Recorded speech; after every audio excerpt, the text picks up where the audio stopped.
ही सिर्फ हिंदू मर रहा है, ना ही मुसलमान मर रहा है। मर रहा है तो हिंदुस्तान मर रहा है।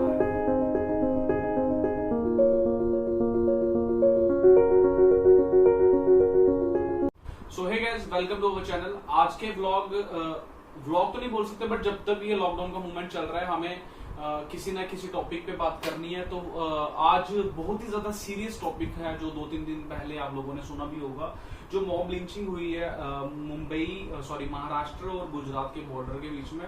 उसके बारे में डिटेल से बात करेंगे आज। सबसे पहले शुरुआत करते हैं कि 30 वर्ष का एक आदमी जिसका नाम नीलेश तिलगंडे, और जो ड्राइवर था एक ब्राह्मण साधु जिनका नाम सुशील गिरी महाराज था, जो 35 वर्ष के थे, और 70 साल के जो साधु थे, उनका नाम था कल्प वृष्ट गिरी महाराज। तीनों की भीड़ ने मारकर हत्या कर दी। जैसा कि आप सबने सुना ही होगा, अखबारों में 2 दिन तक ये मामला रहा कि बच्चा चोर हैं, या ये लोग चोरी करने आए थे, या डाका डालने आए थे, लाइक समथिंग अलग अलग चीजें चलती रही।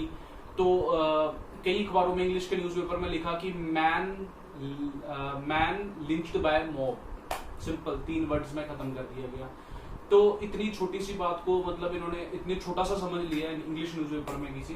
तो 2-3 दिन तक ये मामला दबा रहा। उसके बाद सोशल मीडिया में वायरल हुआ। तो जब वीडियोस वगैरह आई, काफी ज्यादा वीडियोस आई, तो कुछ वीडियोस आप लोगों ने भी देखी होगी कि जो वीडियो आई थी, एक वीडियो जो मैंने सुनी कि जिस वीडियो में बोला गया मार शोएब मार, वो वीडियो वॉइस ओवर भी हो सकती है। हम उस चीज में कुछ नहीं बोल सकते। अब देखना वो लोग आ जाएंगे जो हिंदू, मुस्लिम, सिख, ईसाई वाले करने वाले लोग आ जाएंगे। बहुत ही, मैं बोलता हूँ, ये लोग बहुत ही नमक हराम लोग हैं, जहर लोग हैं। किसी भी मॉब लिंचिंग में हिंदू मुस्लिम वाला एंगल ढूंढने के लिए लग जाते हैं। वो बंदे आपको दिखेंगे, अभी आएंगे वो बंदे सामने। मेरे पास बहुत लिमिटेड सी इंफॉर्मेशन है, जितनी मैं कलेक्ट कर पाया हूँ कि एक्चुअल में हुआ क्या था। जूना अखाड़ा के ये दोनों महाराज हैं, जो अपने ड्राइवर के साथ मुंबई से गुजरात जा रहे थे अपने गुरु भाई की समाधि के लिए। एक्चुअली इस अखाड़े में क्या होता है कि जो गुरु शिष्य की परंपरा है ना, तो बहुत स्ट्रांग मानी जाती है। इसलिए क्या होता है कि जो उनके शिष्य होते हैं उनको बुलाया जाता है कि जब उनके गुरु समाधि ले रहे हो या मतलब समाया जा रहा हो, तो उनको बुलाया जाता है। तो जैसा कि आप सबको पता कि लॉकडाउन चल रहा था, इन्होंने परमिशन ली नहीं, या इनको परमिशन मिली नहीं। इन्होंने क्या किया, लिंक रोड से जाने लगे। तो जैसे कि बता दूं, वो एरिया आप सबकी इंफॉर्मेशन के लिए, वो एरिया गढ़ चिंचले नाम का एक गांव है। जो एरिया है वो गुजरात और महाराष्ट्र के बॉर्डर में आता है। पालगढ़ थाना क्षेत्र में आता है और धनु तहसील में ये एरिया जो है। तो जहां तक सर्च किया कि इसकी जो जनसंख्या है वो 1208 लोगों की, जिसमें से 1158 एसटी शेड्यूल्ड ट्राइब के लोग हैं वहां पे। 2 दिन से इस घटना को चोर या बहुत सारी तरह तरह की किस्मों से बताया गया, बट जो आपको नहीं बताया गया वो ये था कि कुछ दिन पहले डॉक्टर वाल्वी जी थे, जो घरों घरों में थर्मल स्कैनिंग कर रहे थे, और जब वो वापस लौट रहे थे 4 पुलिस वालों के सहित, इसी एरिया में, इसी गांव में, जब 4 पुलिस वालों के सहित वापस आ रहे थे, तो इन पे लूट हुई थी, इन पे अटैक किया गया था और कुछ जख्मी हुए थे। फर्क सिर्फ इतना था कि इनमें से किसी की डेथ नहीं हुई थी, किसी को मारा नहीं गया था।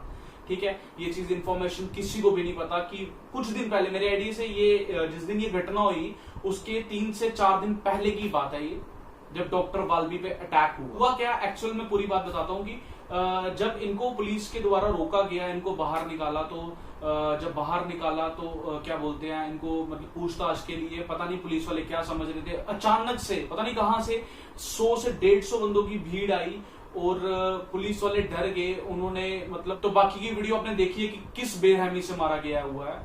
तो जैसा कि वीडियो में देखोगे, इन दोनों ने भगवी रंग का वस्त्र डाले हुए थे। सो आप सब जानते हैं ऐसे ट्रैवल इलाके में जहां नक्सलवादी या माओवादी छिपे रहते हैं। छिपे तो नहीं रहते वैसे, तो पता सरकारों को भी होता है, सभी पता होता है कि पता नहीं सरकारें कर क्या रही हैं इन सब चीजों में। एक्चुअल में उनका ये इन्वर्ट चलता आ रहा है कि जो ट्रैवलर्स और आदिवासी लोग हैं, ये हिंदू नहीं है। 60 के दशक से चलता आ रहा है। कन्वर्जन का खेल बहुत चलता आ रहा है इन सब चीजों में। और कन्वर्जन के खेल से मुझे एक बात याद आई, मेरे पास जो चीजें कलेक्शन है, आप लोग भी सर्च जरूर करिएगा। 2008 23 अगस्त की बात थी, जब स्वामी लक्ष्मणनंदा महाराज जी और उनके 4 शिष्य की हत्या की गई थी। सेम इसी तरह से हत्या की गई थी। आप इस चीज को भी सर्च कर लीजिए, क्योंकि वो एंटी कन्वर्जन कैंपेन चलाते थे, जो आदिवासी एरिया में धर्म परिवर्तन को लेकर होता था, वो इसके खिलाफ खड़े हुए होते थे, इसीलिए उनको भी मार दिया गया। साधुओं की, संतों की हत्या कोई फर्स्ट टाइम या पहली बार नहीं हुआ, ऐसा होता आ रहा है। अब मेरा बहुत बड़ा सवाल है कि कहां गए वो हिपोक्रेट्स, कहां गए वो ट्विटर पर वॉर, युद्ध चलाने वाले, अब कहां गए वो लोग जो अफजल गुरु आतंकवादी के मरने पर इनसिक्योर फील करते थे? यार अब क्यों नहीं आपको इनसिक्योर फील हो रहा जब 2 साधु हैं और एक बेचारा वो अकेला कमाने वाला ड्राइवर, उसकी हत्या कर दी, अब नहीं इनसिक्योर फील हो रहा? हमेशा लोगों ने कहा कि भीड़ की कोई शक्ल नहीं होती, इनको कोई पकड़ नहीं सकता, इनकी कोई पहचान नहीं होती, ठीक है।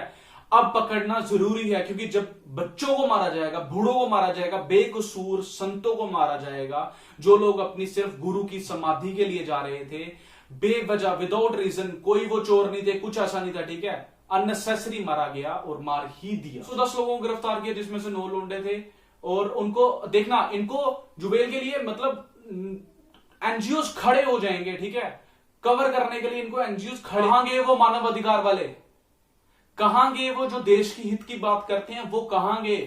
कहां गए वो लोग जो रात को 3 बजे सुप्रीम कोर्ट खुलवाने के लिए तैयार रहते हैं? वो लोग सभी कहां गए? वो लोग कहां गए? अब शांत हो गए होंगे, छुप गए होंगे, गायब हो जाओगे, है ना? पता है इनको भी समझ नहीं आ रहा है, लेकिन बात यह है कि इस चीज का सोल्यूशन होना चाहिए, है ना? सुनो, मुझे ये हिंदू मुस्लिम वाली बात से नफरत थी, है और रहेगी। और जब मॉब लिंचिंग की बात हुई, मैंने एक ही चीज कही कि ना ही सिर्फ हिंदू मर रहा है, ना ही मुसलमान मर रहा है, मर रहा है तो हिंदुस्तान मर रहा है, ठीक है, और हिंदुस्तान का डर मर रहा है और इंसान के अंदर का ईमान मर रहा है। इन बच्चों को बच्चा कौन बोलेगा जो लाठियों से मार मार के हत्या ही कर दी? इनको कोई बच्चा बोलेगा क्या? इसको भी इसी एंगल से लोगे, इसको भी हिंदू मुसलमानों में ही बांटोगे? मेरे अकॉर्डिंग जितनी इंफॉर्मेशन लिमिटेड है, बट जहां तक सुना कि 6 धाराएं लगी हैं, 109 लोगों को गिरफ्तार, अरेस्ट किया गया हुआ है, 6 धाराएं लगी है भारत दंड संहिता के द्वारा। Section 302, section 148, section 149, section 120B, section 427, section 34 common intention, ठीक है। सबको पता है कि उन सबकी एक ही इंटेंशन थी कि उन 2 साधुओं को मारना है, ठीक है, वो कॉमन इंटेंशन है।